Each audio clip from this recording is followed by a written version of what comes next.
Hi, everyone. Welcome to another Daily Objective. Today, it's a solo episode. None of my co-hosts are around today.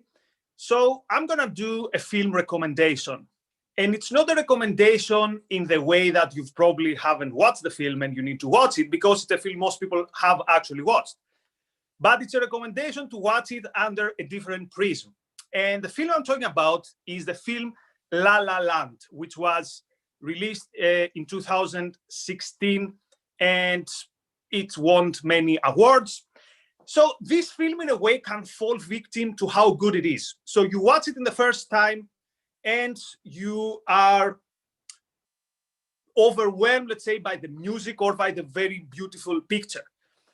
But I want to point out how good this film is when it comes to its ideas and its view of life and, let's say, its philosophical premises, which is not a surprise as it's a film by Damien Chazelle. And his previous film was Whiplash, which is a film that many objectivists really liked. It was the film about this very strict teacher and how discipline is really important for succeeding in life. And I remember listening to Leonard Peikoff in one of his podcasts saying he went to watch Whiplash 5 times or 6 times in the cinema because he couldn't believe that it could be that good. He couldn't believe that such a film was actually made, and he had to go and check it every time to see if it was that good or if it was his idea that it was that good. And it was actually a very good film. So what about La La Land? So the usual take from the critics on the film is, this is a very good film, but it shows the difference between, in a way, what would say in objective is the moral and the practical. That it shows how it's difficult to succeed in love and in career, and you have to sacrifice the one or the other. But I want to claim that, in a way, it's the exact opposite. It's a film about how you can integrate your values, and this is where my focus is. Now, there will be some spoilers, but I mean, probably most people understand it's a film with Ryan Gosling and Emma Watson, so it's quite obvious. Sorry, Emma Stone. So it's quite obvious that there's a romance developing between the two of them. So hopefully that's not a spoiler. But when I will reach the moment where there's a big spoiler, let's say at the end of the film, I'll let you know. So maybe even you can even watch it, even if you haven't watched the film. There's not going to be any major spoiler. So what happens in the film?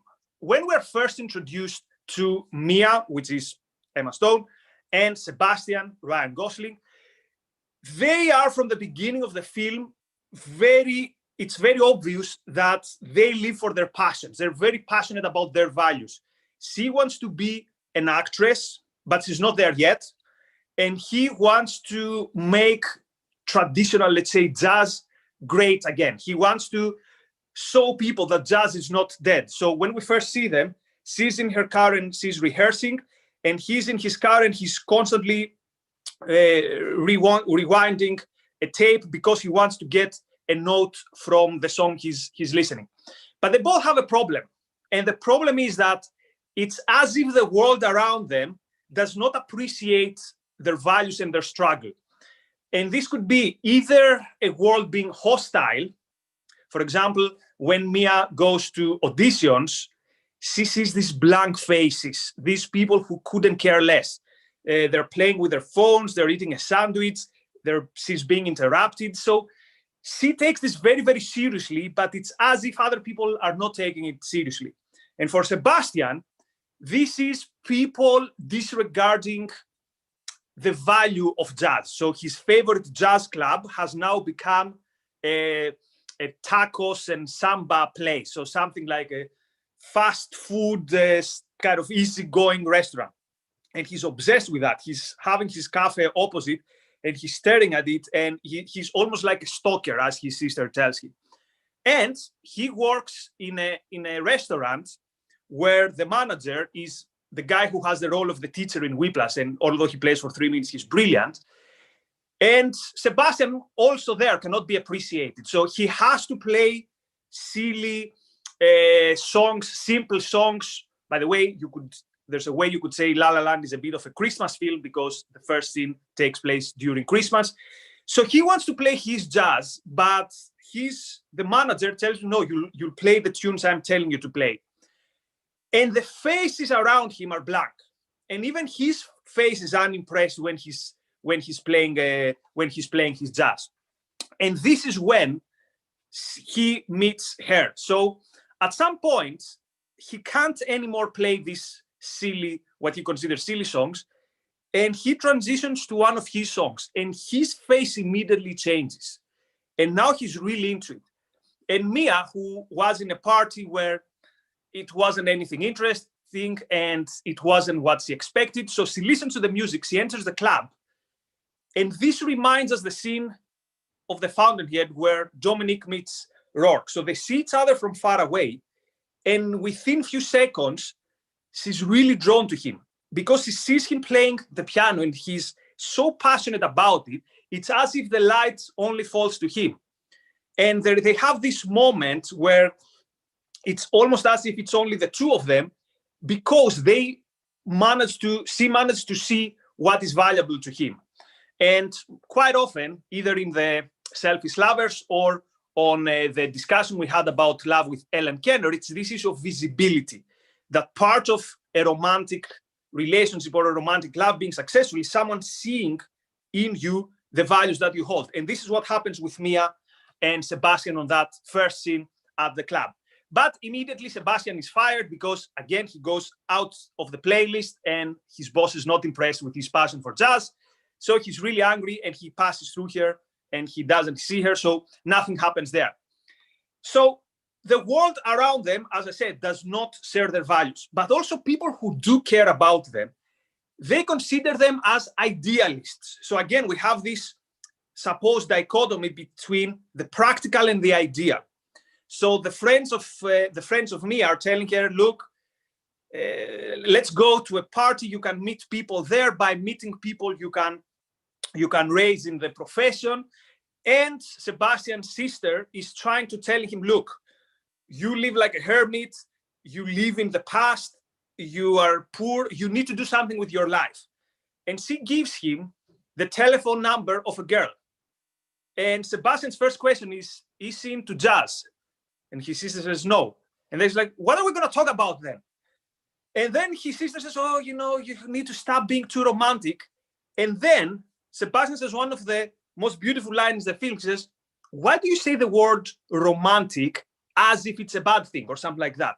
So again, we see the protagonists being true idealists, but idealists not in the sense of the word that they fly in the sky and they are detached from this world, but in the fact that they're really, really pursuing their values. They really appreciate the things that they like in life. And we're going to see how this is going to bring them together. So then they meet again in a party, and Sebastian is playing in a silly group, like silly party music, and Mia is there. And there's something, they have this back and forth where he tells her, I'm a serious musician. And she's laughing it off. But actually, there's something there that these two people take themselves seriously. So Sebastian really believes that he's a serious musician, although he plays silly music in a party. And I think she likes that. So he clearly likes her. So next day he goes and meet, or at some point he goes and meet her where she works. She works in a cafe in a Hollywood studio. And that's when the real bonding starts. And the way their bonding happens is they talk to each other about their dreams. So she tells him that she wants to be an actress, but all her auditions are failing. And he's the first one who says, you know what? It's not about, forget these people. You should do your own thing. You should write your own script, and you should play that script. So you don't rely on people who don't understand, on people who don't appreciate what you appreciate. And then he listens to her story about how she got into acting. And then he talks to her about his passion for jazz. And something very interesting happened. So Mia couldn't care less about jazz. She tells him, look, let's make it clear. I don't care about jazz. It sounds like elevator music to me. But he's taking her to a jazz club and he's explaining why jazz is brilliant. And when he speaks about it, he's so passionate that in a way, although Mia does not really appreciate jazz, she appreciates his passion about jazz. So she thinks, here's a guy who is after something. Here's a guy who is not like these simple, shallow, boring people I hang out with. And that's a great, I think, part of that's a great part of the film. So what happens then? So she has a boring boyfriend. Some scenes after that, it's clear that she's actually attracted to Sebastian. So they end together. And when they start dating, it's when she really starts pursuing her dream. So she starts writing a script, and Sebastian starts thinking what he's going to do, because, again, his dream is to open a club where they can play traditional jazz. And here's another important point in the film. So quite often, we see relationships being portrayed as dream killers, so to speak. So you're with someone, and you settle down, and you have all these dreams, but then inside the relationship, basically, it's these dreams are not there anymore. They evaporate. So we see films where people are, let's say, dream killers. But in this film, Mia and Sebastian are, let's say, dream enhancers. So each one enhances the dreams of the other. So when they're together, it's this constant reminder of who they are. So again, the issue of visibility. You see your values to the other person, and the other person sees their values in you, and this makes a mutually enhancing upward spiral. And what happens then is that they meet one of Sebastian's old, not friends, but someone from his circle, Keith. And Keith is the successful musician who is what Sebastian does not want to be. So Keith is playing some kind of modern jazz, which progressive jazz, so to speak. And Sebastian thinks this is a sell-off. But he needs the money. Keith tells him, come on board, and we're going to go on tour. And we see Sebastian joining this band. And this is a bit like the moment in The Fountainhead where Howard Rourke is, let's say, it's the equivalent, some would say, of Rourke building the bank building that he hated. But the problem is not that Sebastian is a sellout for playing progressive jazz. And by the way, when he's playing, most of the time, we see again, he has this blank face. He doesn't really enjoy it. He feels at some point that this is a betrayal. But this could be fine if he said, look, I'm going to do this for a while, but I'm going to stick to my values. And when I get the money, because he's getting paid a lot of money for that, I'm going to open my jazz club. But actually what happens is he gets carried away by the success of the group. And then he also becomes a bit more distant because he's often away, so he doesn't see his girlfriend anymore. And here lies a big misunderstanding in the film. A lot of people would say that they become distant because he's working a lot. But this is not the case. They become distant because Mia is noticing that Sebastian has betrayed his values, has betrayed his dream. So they have this discussion in their room under this very dark color, which again, this film is so great picture-wise. It's almost, you see the colors and you understand what happens in the psyche of the heroes. So they have this discussion and she's telling him, do you really like your job? And he says, no, I don't like it, but I'm successful and other people like it. I'm doing something that other people like. So to put it in, let's say, objectivist terminology, Sebastian acknowledges that he's now a second-hander and he's not happy. And also Mia is disappointed. Again, not disappointed by the fact that he's quite often absent, but disappointed by the fact that he has betrayed his dream. And one of the most beautiful back and forth in the film happens in that scene. So she tells him, so he says, look, I'm not going to open this stupid traditional jazz club I wanted because no one is going to show up. And she tells him, quote, people will want to go to it because you're passionate about it. And people love what other people are passionate about. You remind people of what they forgot. So I found this line very Randian. So both in the Fountainheads, in the trial scene, but also in Atlas Shrugged, I think in the scene of Reardon's trial, but also in Gold's speech, there's this element that there's an appeal to what is best inside people. And Rand quite often puts it in something like, everyone has sensed a moment of brilliance in their life. They felt this exaltation. They had the moment, either with a loved one or with something they were passionate about, but very quickly they forget it and they betray it. And when they see a Reardon or a Rourke, that's when they remember it. And this is the essence of that scene. So anyway, they have a fight, and then Mia manages to make her dream reality. She thinks she starts making her dream a reality by managing to have a performance, enacting, let's say, one-woman play. But because of his job, he can't make it on time. And apparently, her show is not a success. Very few people show up. So she leaves town and she says, I give up. I'm not going to succeed. So if the film stops then, it's a bit like if the Fountainhead would finish in the middle, where you say, Keating is a success, you have to be a pragmatist, you have to compromise.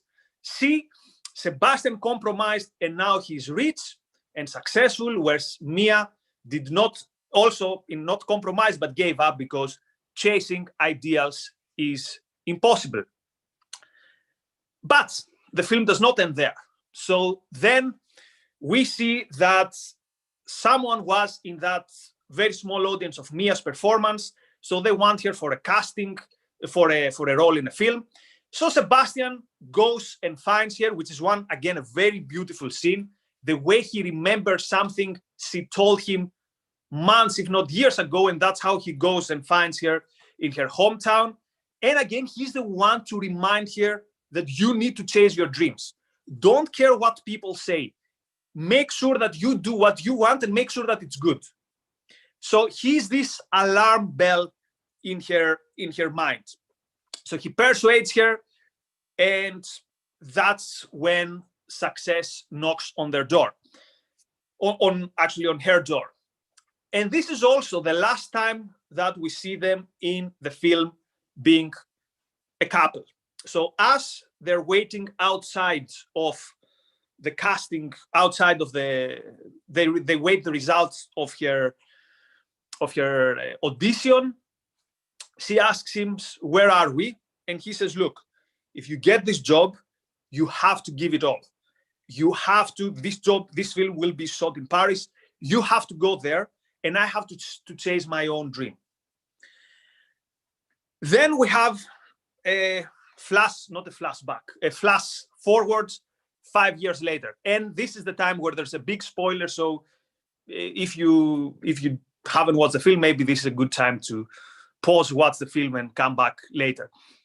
So when she returns, she's with someone. So she's now very successful.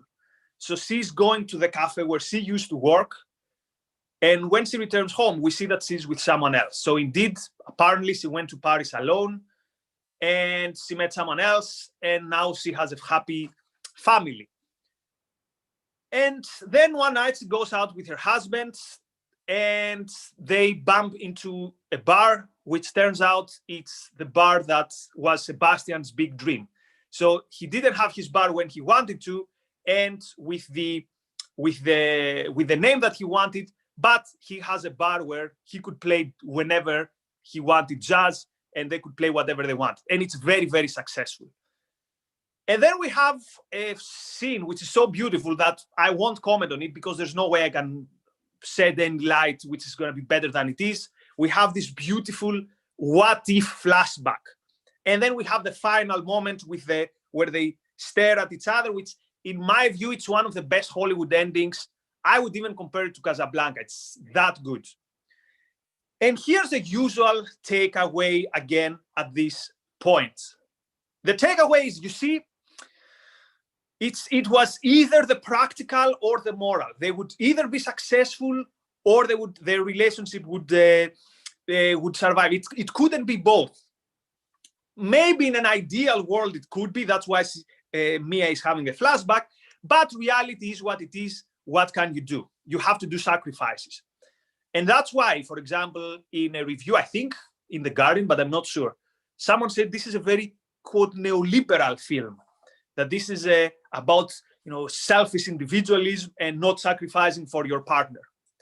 But my question is this: what would have happened if one of the two had actually, quote, sacrificed their dream to be with each other? Now, remember, when he was successful, she didn't like the fact, not that he was successful, but he gave up his dreams. And he was very, very pissed off with her when she gave up her dream. So I would say that if these people were not such passionate value pursuers, they wouldn't be in love with each other. And also, the scene I had in mind is, remember in The Fountainhead, that scene where Dominic visits Rourke in that small town. And she tells him, let's give up everything. Let's stay in this small town. I'm going to be a housewife. You're going to do some manual labor. Forget your ideals. I'll forget my ideals. And that's how we're going to live. And Rourke is telling her, I'm not going to do that because, I'm paraphrasing here, because then you're not going to like me. I'm not going to like myself, and I'm not going to like you.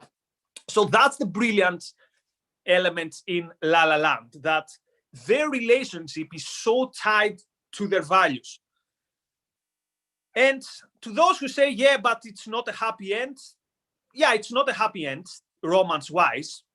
But I don't know. I don't think she's really in love with her husband. I mean, she loves him. They have a very beautiful family. But it's clear to me that the attraction and the energy that she has with Sebastian is unique. And the same with Sebastian. From what we can say, he's alone. So, yeah, things could have been different, but what matters is that A, they had this experience, B, that their feelings are still there. Like this, again, this smile at the end is benevolent universe premise at its best, as you know, as an objectivist would say. And who knows what's gonna happen? But again, this is such a better outcome than both of them having given up on the dreams and ending up together. But ending up together by being the cells, a shadow of what they could have been. So I don't think that actually this film says that you should sacrifice your ideals for love, or you have to give up one or the other. I think the message is it's exactly these ideals and this, quote, romanticism or idealism that they both have that bring them with each other. So yeah, I know many people who said that they left the cinema with tears. I get it, but I think the ending is not a sad end, because we see that actually success is possible, and also we see that genuine love and passion are tied to this value pursuing and having high ideals. Anyway, I had pages of notes about the film.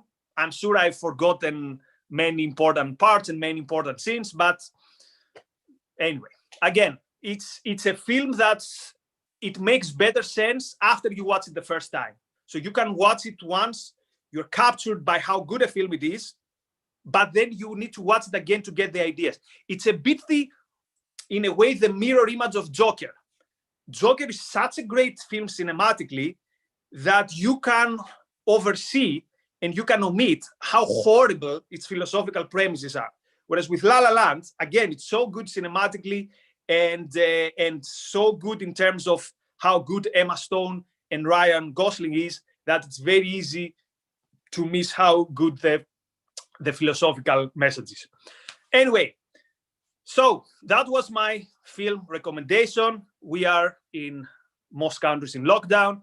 I'm in Athens at the moment. I have to text the government to be allowed to take a walk, and I have to wear a mask to even take a walk. So probably most of us have more time to watch films. So my recommendation is La La Land. Now, in 35 minutes, Ayn Rand Center UK on their YouTube channel are going to have a discussion with James Valiant on Leonard Peikoff's seminal essay, Facts and Values. So this is an essay that played a very important role in the development of the objectivist movement and clarifying some things in the philosophy about the so-called is-ought gap, whether morality and facts are related. So again, in some way, we could say that you could see a shadow of that in the film. This idea that the moral and the practical are supposedly divided, whereas clearly they're not. So I would encourage people to check it out. I would definitely encourage people to become members of Ayn Rand Center UK. There's way more stuff happening that the members have access to. And that's it for today. Tomorrow, back with, I think, Raka and Jonathan. I'm back on Friday. Till then, thank you very much and good premises. Bye.